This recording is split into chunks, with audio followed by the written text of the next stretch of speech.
On the occasion of Vaikuntha Ekadashi, with 10-day celebrations for the first 3 days, on account of the tradition of huge number of pilgrims coming on the first 2 days, approximately 24.5 lakh devotees registered for the same, and 1.89 lakh devotees have been given time slot tokens for the first 3 days for darshan of Lord Venkateswara Swami as well as the Lord darshan.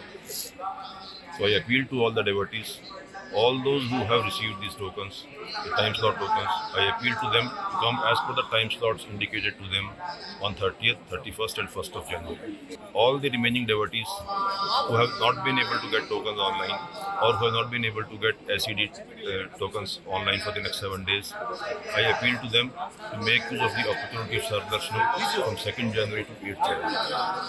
Adequate arrangements have been made to ensure that Anna Prasadam is available to all the visiting devotees. 3,500 security as well as vigilance security persons have been deployed on duty to ensure that devotees don't face any kind of inconvenience.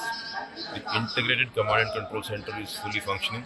In fact, the endeavor has been to ensure that out of the 182 hours of total darshan time available in these 10 days put together, 164 hours are made available only for common pilgrims, and a very limited number of hours are set apart for donors, VIPs, self-categories.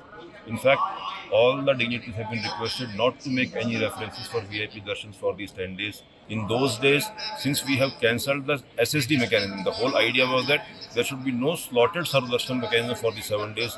Only Sarvadarshan mechanism has been ensured so that there is no confusion in maintenance of queue lines and devotees are not put to unnecessary suffering.